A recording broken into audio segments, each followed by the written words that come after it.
Hello everyone, massive Splitgate news has just dropped. It's the news that many thought needed to happen but didn't think would ever happen, but the devs have listened, and ultimately, they are re-releasing Splitgate 2 next year. Yes, you heard correctly. The game is re-releasing in 2026. It's going back to beta and is going to have multiple playtests once again leading up to 2026 release. The devs released a message literally minutes ago saying we believe in Splitgate 2 and the game means everything to us. It's been our life for almost 10 years starting in our dorm room, and we're more committed than ever to delivering the incredible experience that you deserve. We've heard your feedback and we agree with you. We launched too early, we had ambitious goals, and in our excitement, we bit off more than we could chew. It's nice that they're admitting this, and they are well aware that they launched the game too early. I said it in my last video, other people said it before, this game needed another 6 months. And it seems like, ironically, a day after I said it yesterday, they are going to put another 6 months into this game, which is definitely what it needs. They say they rushed features to get the game out of the door. They made boneheaded mistakes, and most importantly, they didn't give us the polished, portal-filled mayhem that we fell in love with to begin with. So they're going back to beta, and they're going to be heads down until early 2026, rebuilding major parts of the game to capture what makes Splitgate special. Which means reworking a ton of stuff, like progression will be deleted entirely and remade from the ground up. There'll be more portals on maps, more portal walls. They'll be simplifying the monetization in the game, which hopefully means better pricing for cosmetics because they were drastically high. They're going to focus on adding more game modes that are classics from the first that we've been asking for, and more which they will share soon. Honestly, this is the best decision the devs have made. Come on, if the game's been out for like 2 months basically, not even that, and it has, quite frankly, for lack of better description, absolutely shit the bed. And this is the best thing they can do right now, is pull it while it's early days, relaunch next year in a state where the game should have released, and people will give it a second chance. But people aren't going to give the game a second chance, or not many people will, if you just slowly drip feed updates over the course for the next 6 to 12 months. It's not enough. They need like a grand slam, big impact, one massive update.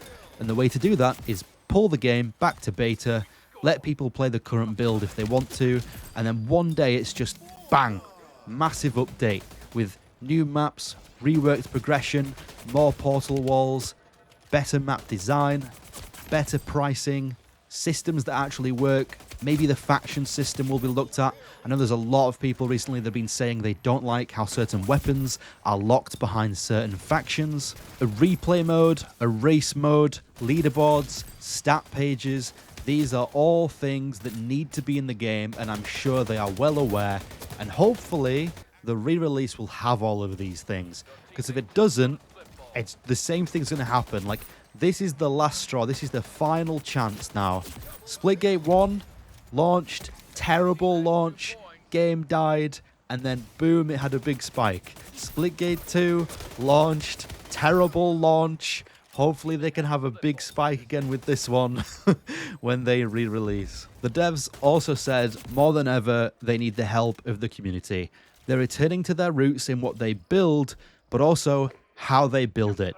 This means more playtests and more surveys, more listening from the devs and being community first, and their goal is to combine the DNA of the first game with the improvements of the second. Again, like, I just 100% agree, Splitgate 2 is far too removed from Splitgate 1, and they didn't feel like they came from the same universe. And I said in my last video, it definitely needs to take more inspiration from the first game that people fell in love with.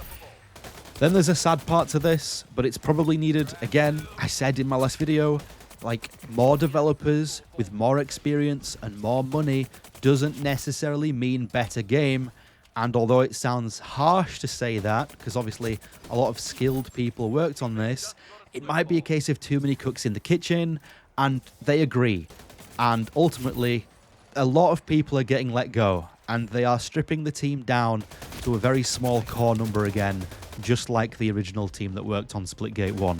In their own words, they say that to give themselves time to build the Splitgate that we deserve, they've made the incredibly difficult decision to reduce the amount of staff and shift resources to focus on the rework of the game.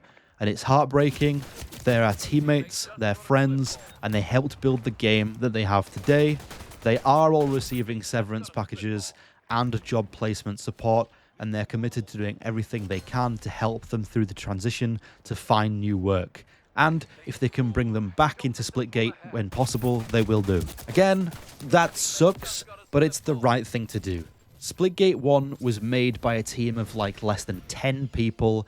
You do not need what is now a 200-man studio working on Splitgate 2. It's just not needed. As I said, far too many cooks in the kitchen. It's not needed. It sounds harsh, but the reality is, as a business, 50% of those jobs, maybe more, aren't needed to make the game that these players want, basically. It's just not needed. And obviously, money is probably tight. Paying all those staff wages for the next 6-7 months while they rebuild the game is gonna cost millions of dollars. So it just makes sense. Like, they have to save as much money as possible to market this game when it re-releases, to do a big push again. And yeah, unfortunately, some people have to get let go as a result, and all resources go into the rework of the game. The next thing is that sadly, in an effort to retain as many team members as possible, they are shutting down the original Splitgate servers in 1 month because it's going to save them money. They would like to keep servers online, but it will cost them hundreds of thousands of dollars over the next few years, and they would rather prioritize the team and Splitgate 2. They know that a lot of people love Splitgate 1, and they're exploring the possibility of supporting peer-to-peer matchmaking instead, which would be great. This is something that I actually did, on not me myself, but my team did with my game CrossPlanet.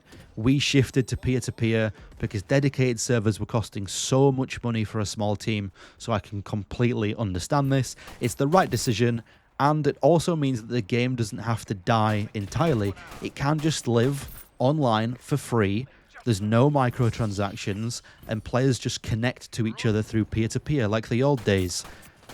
That's an absolute win. That's what I'm doing with my game, and I really hope that's what Splitgate can manage. It is a bit of effort to convert your game from dedicated servers back to peer-to-peer. You essentially have to rework the entire networking system, but if they can do it, then big plus. And that'd be awesome, and I think a lot of people would appreciate that, especially now when, you know, the Stop Killing Games movement is so big and so many people are talking about that. It would be pretty bad for them if they were to shut down the servers of the game. So yeah, doing peer-to-peer, good choice. And when they return, they plan to have a dedicated experience in Splitgate 2 that delivers on the promise of the original. What I hope they mean by this is essentially having Splitgate 1 exist within Splitgate 2. Like, if they can port all the maps over or remake them in Splitgate 2 over time, that would be awesome. Having the race mode in there, like I said, having replays, just everything that Splitgate 1 had, eventually it needs to go into Splitgate 2, and then you've got both games in one package essentially, right? So what happens now? Well, Splitgate 2 isn't being shut offline. It will remain playable, and Chapter 3 will still ship, as well as some fixes and higher priority changes that they've already started with. And we hope that people will continue to play. They hope people will support the game and always keep feedback coming. This is me assuming. There's no actual evidence of this, but I think it's pretty clear. What this means is after Chapter 3, there will be no updates to Splitgate 2.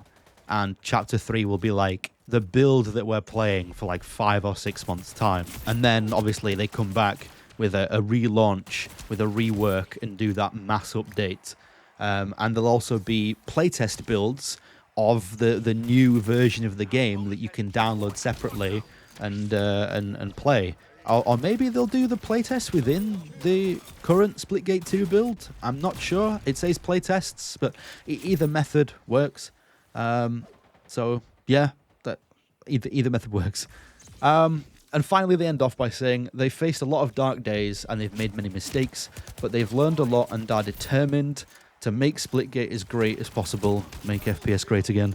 Splitgate has been their life now for 10 years and they wouldn't have it any other way. They've got work to do but aren't giving up. And they say they love the game and the community too much to ever quit, so they won't. And then see you in the arena, Ian and Nicholas.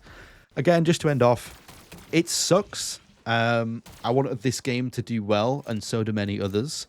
But sadly, yeah, like to be brutally honest with them, because I know they watch this, they messed up. Like, poor decisions were made, and ultimately they paid the price.